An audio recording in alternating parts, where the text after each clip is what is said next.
Hey everybody, got another workout for you today. This one's going to be about 5 minutes long, maybe even 4.5, and you see me do my little warm-up dance there. I almost never do this in class, but I actually am a big fan of that kind of shake it out strategy that you're seeing me do. What you're seeing me do right here is a get up, and I'm doing a front side get up. Looks a lot like a push-up, which is important because that's going to be one of the moves that I'm going to do and I'm going to recommend. Then I'm doing a get up from the back side. And if you've watched our last videos, you saw us doing a version of these. Get-ups are important again because we're going to be doing some variations of those today with our squats and our push-ups and some of our core moves. So at any rate, warm up however you want, take as long as you want, and if you need to, feel free to pause the video so you can catch up. I'm going to go ahead and get started with our timers here. First exercise is going to be squats. Everything we do today is going to be for 30 seconds. What makes today a little different than the other workouts is that we're going to work out in supersets, and that just means more than one exercise done in a row, but not quite a circuit. We're going to have some built-in break times. Today we're doing 2 exercises for your superset. So exercise 1 is our squat. Almost done with this one. Next exercise, you already guessed, is a push-up because I talked about it at the beginning. You'll see me transition down there right now. All right, we're going to go 3 rounds today, and it'll end up taking, like I said, about 4.5 minutes. That's because after we do 30 seconds of squats and 30 seconds of push-ups, you're going to have 30 seconds to either break or do a little core. And what you're seeing me, again, do right here is just our standard push-up. You may do whatever you want. You can go planks, plank to push-ups, 1-inch push-ups, knee push-ups. The goal for you is to look and feel good.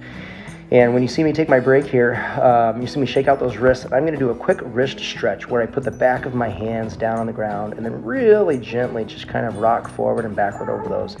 Over the past few days, we've done a lot of stuff on our hands and our wrist, and if those are all tight, that could be a great substitute or a great little loosening up for you. With our time getting ready to elapse here, we're going to go ahead and get back up and go round 2, and you'll see me doing squats again and 1. There we are. All right. So you'll notice this round I'm going a little bit faster, and that's because on round 2, most of the time we like to dial it up just a little bit. Round 1 is always about kind of getting a feel for it. It's the first time you're moving like that for that workout, maybe even the day. So you're really paying attention to how good it feels for you. Once you've ironed out all the wrinkles, it's time to step it up a little bit and make it start to feel like a workout, make it feel like a little bit of exercise. We're going from maybe it was feeling easy now to moderate or challenging. And again, yeah, go at a pace that looks and feels good for you.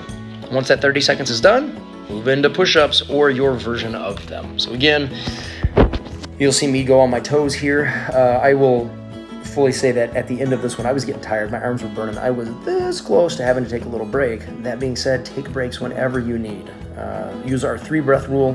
When you get tired, go to your knees, shake the arms out, take 3 deep breaths, and if you still have time, get back into it. Now this time, with about 6 seconds to go, instead of taking a rest, I'm going to move into a core exercise. I'm choosing to do bridges and mostly just holding. What I did here was I held for 10 seconds, and then you're going to see me move to one leg and do a slow up and down bridge for the next 10 seconds, and then I will do a slow up and down bridge on the other leg for the last 10 seconds before I get back up in my squats.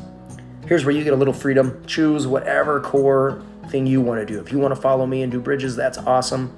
You want to do crunches, you can do that. Planks, kind of fill in and do whatever you need.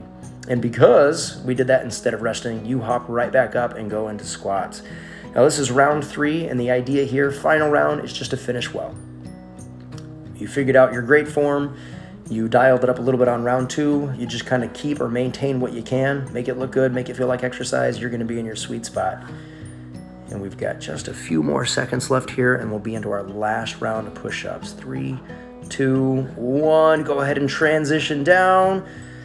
And this time, just to show you a variation, I decided to do plank to push-ups. Again, it's an option, it works, it's a push. You do what works for you, just make sure it looks and feels good. You're moving at a pace that feels like exercise. And specifically on this last round, aim to finish well. Looks like we've got about 10 more seconds here. Keep going. You're rocking this. Very good. And then our last one, again, you can rest it out if you need a little more breathing time or do some core. You're going to see me move into my hollow body hold, one of my absolute favorite core exercises. It's so good for you. Ties it all up nice together. And go. If you look close, you'll see me shaking here. These are tough. Maggie said it's really good for you, anyone, to kind of see that your trainer does exercises. Yes, I agree. It's also good to see your trainer shake a little bit. It's not all easy. It takes work to get up here. And you're looking good. You got about 4, 3, 2, 1. Rest it out. Take a breather. And for our last bit here, you're going to see me do a little bit of a stretch. Since we did a lot of squats, I'm going to go into my key stretch for that, which is what I call a modified pigeon or a 90-90 stretch. Call it 90-90. You're going to see here for a second, or in a second, that both of my knees are bent about 90 degrees. And then I'm just gently resting forward. I feel a real light stretch in the hip, the one that I'm kind of leaning on, my left leg, what you're seeing. At any rate, do whatever stretches, cool down however it feels best for you. And we will do more of this tomorrow. Our plan is to bring you a workout every day, and it'll kind of vary, rock back and forth between a little bit of strength, that's what this was today, and a little bit of conditioning, which is what it will be tomorrow. And then in a couple of days, we'll even do a little bit of flexibility, and we'll see this move coming back. We'll talk a little bit more about how you hold your stretches for everyone that has tight hips. And if you're stuck at home, you're probably doing a lot of sitting. So we'll get into those hips real soon here. All right. You all have a good rest of your day. If you have questions about anything, don't hesitate to email me or text me if you have my number. And we will connect again shortly. Bye.